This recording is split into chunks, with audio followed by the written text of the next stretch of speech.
Association for democratic reforms ADR की एक report आई है। रिपोर्ट मंत्री जी लोगों पर है।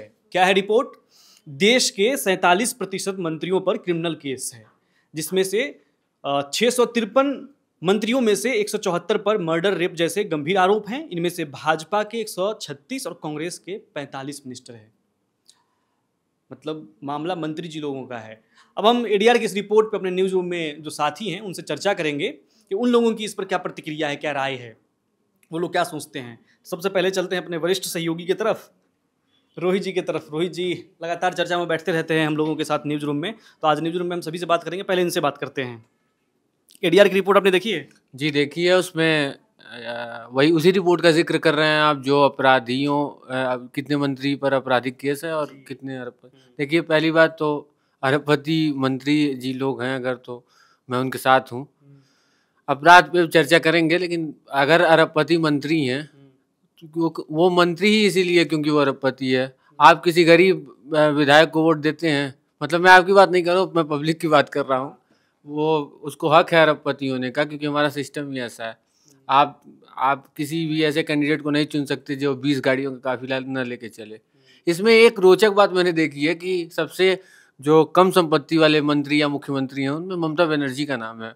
उनकी टोटल जो संपत्ति है वो कुछ 15 लाख के आसपास है। ज़्यादा वाले सब साउथ इंडियन ही हैं। सबसे ज़्यादा वाले साउथ इंडियन हैं। देखिए क्या है ना, साउथ में आपने देखा होगा रजनीकांत जो हैं वो 75 साल 80 साल के होकर भी वो जवानों वाली फिल्में कर रहे हैं। तो वहाँ नेता हो या अभिनेता पूजने का दौर है, इसीलिए नेता और अभिनेता भी टशन फॉलो करते हैं।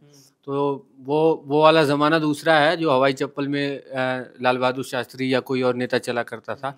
अब ज़माना ये है कि जितनी ज़्यादा सोने की चेन आप पहन सकी, और साउथ में तो ये बहुत कॉमन है ना। जैसे उनके फिल्मों में दिखता है वैसा ही मामला है। जयललिता के बारे में नहीं कहा जाता, एक बार कभी उनके यहाँ छापा पड़ा था तो लाखों साड़ियाँ वगैरह निकली थी।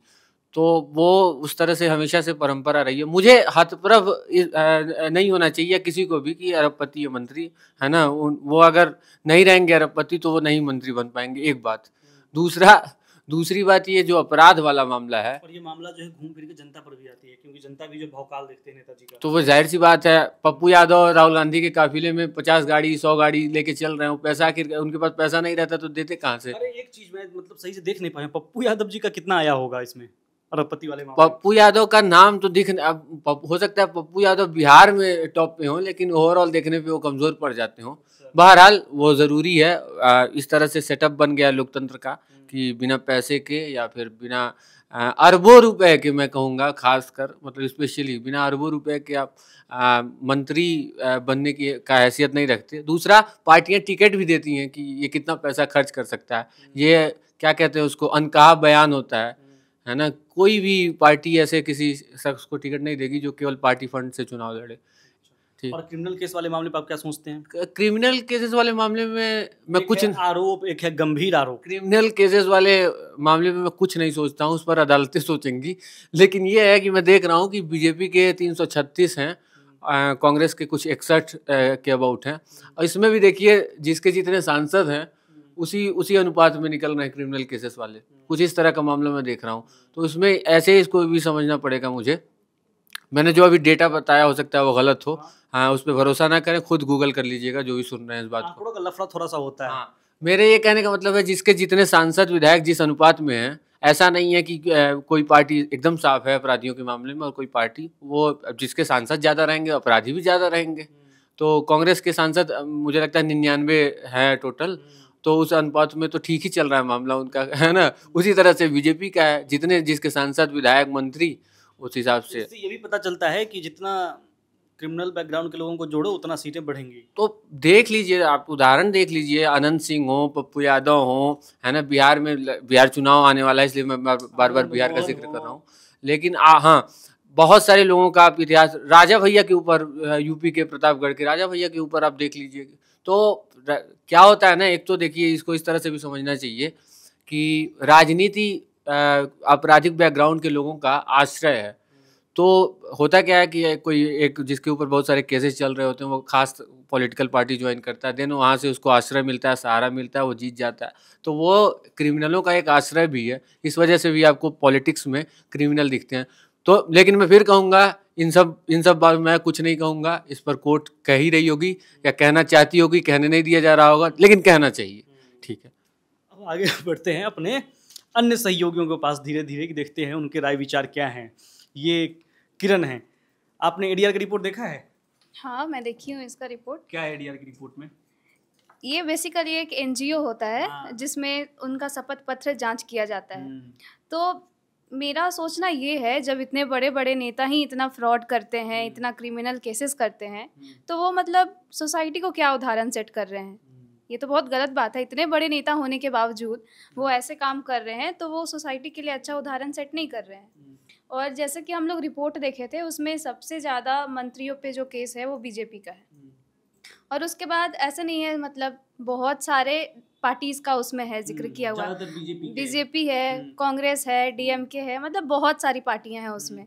और मैंने ये भी देखा कि जो हम लोग रिपोर्ट देख रहे थे उसमें टॉप 10, मेरा वाला देखा कि नहीं? मेरा वाला, हाँ आपका देखा है। उसमें टॉप 10 स्टेट था, और जिसमें सबसे ऊपर है मध्य प्रदेश, नहीं सॉरी, आंध्र प्रदेश है, केरला है, तेलंगाना है, बिहार है। तो बेसिकली ज़्यादातर जो मंत्री लोग फ्रॉड वगैरह कर रहे हैं, हमको लगता है साउथ साइड के ही ज़्यादा हैं। अच्छा, मतलब ज़्यादा। अच्छा, इस बार रोहित जी को बुलाते हैं। रोहित जी कहाँ हैं? आप आइए एक बार। ये लिटरेसी रेट के मामले वो लोग बहुत ज़्यादा रहते हैं और क्रिमिनल केस के मामले भी ज़्यादा। ये आया तो मैं सोचा कि पूछ लूँ आपसे। अब उसमें क्या है कि पढ़े लिखे लोग अपराध बहुत ऑर्गेनाइज्ड वे में करते हैं, मुझे ऐसा लगता है। तो ये लग रहा है डिफेंड करने मैं बिल्कुल डिफेंड करूंगा नेताओं को। डिफेंड बिल्कुल होना, नेताओं के ऊपर सब लोग टूटे रहते हैं हमेशा कि नेता हमारे भ्रष्ट हैं।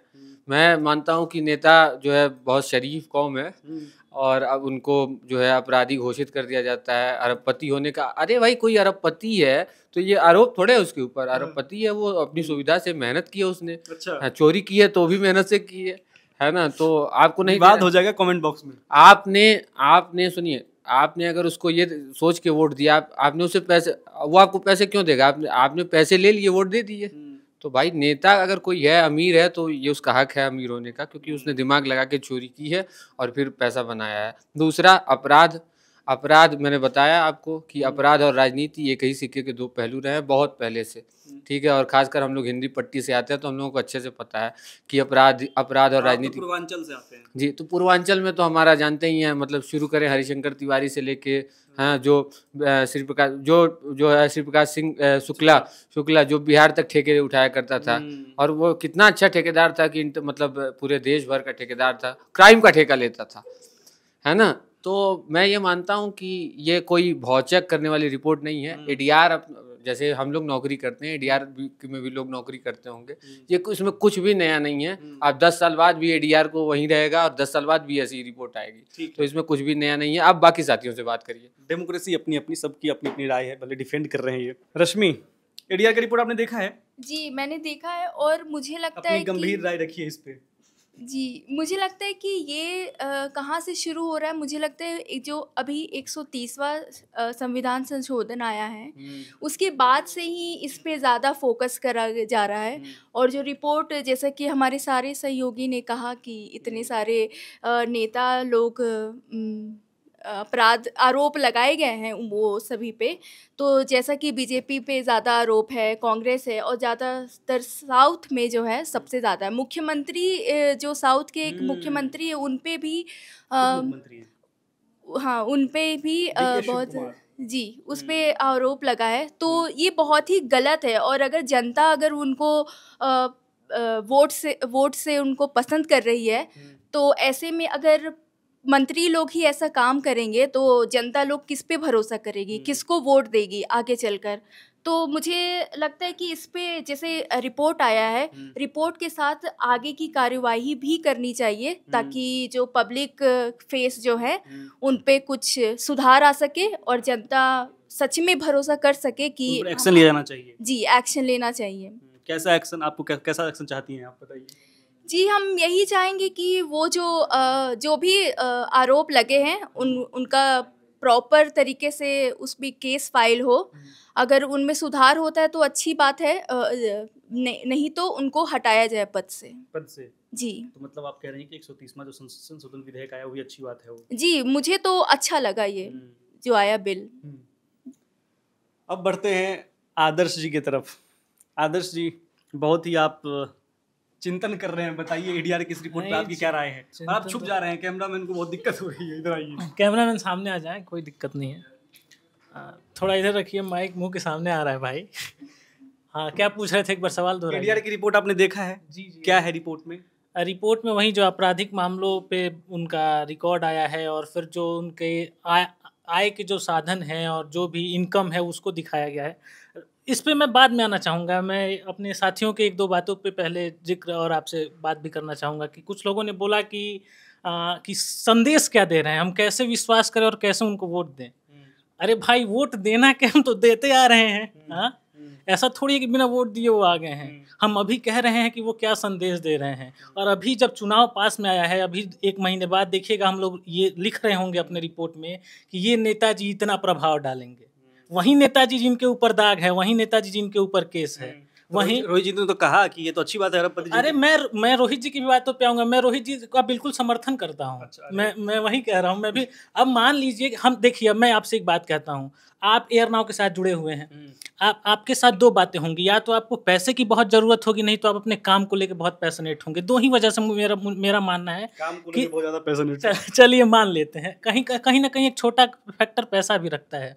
तो अगर आप इसको एक तरह से देखें, हर नेता अगर अपने आप के लिए उतर रहा है, अगर मैं एक मतलब कह रहा हूँ कि ख्याली पुलाव पकाइए कि नेता अगर इसको व्यवसाय के रूप में ले रहा है, उसको पैसे भी तो चाहिए। हाँ, और अगर पैशनेट है, देश गलत दिशा में जा रहा है। हाँ, तो गलत दिशा में है, तभी तो ये रिपोर्ट्स भी आ रहे हैं।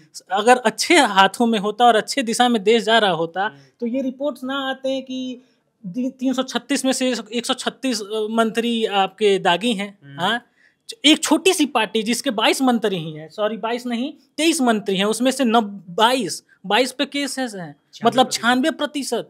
तो देश आप कह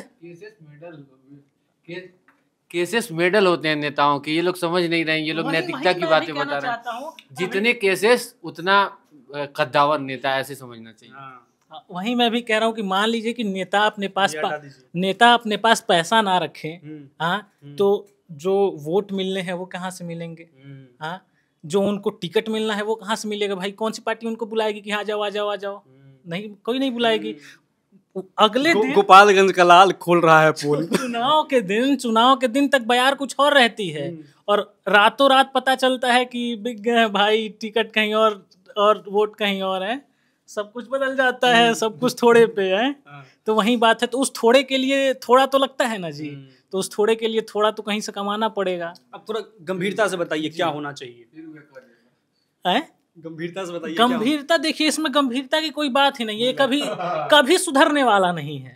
चाहे हम गंभीर हो जाएं, आप गंभीर हो जाएं, राजनीति में वही लोग रहेंगे जो दागी हैं। एक समय हुआ करता था जब बढ़िया लोगों के लिए राजनीति बनी थी, जब हम लोग पढ़ते थे कि श्री कृष्ण सिंह जैसे और लाल बहादुर शास्त्री जैसे लोग हैं, राजेंद्र प्रसाद जैसे लोग राष्ट्रपति बनते हैं। लेकिन स्क्रिप्टिंग कर रहे हैं इसलिए श्री कृष्ण सिंह आप। हाँ, श्री कृष्ण सिंह पे काम कर रहा हूँ इसलिए मैंने एग्जाम्पल दे दिया। आगे और भी कभी ऐसे चर्चा हुई तो और लोगों के बारे में पढ़ेंगे तो और लोगों के भी एग्जाम्पल्स देंगे आपको। फिलहाल मैं क्या कह रहा था कि वो समय अब नहीं रहा कि उतने अच्छे लोग अब आए राजनीति में।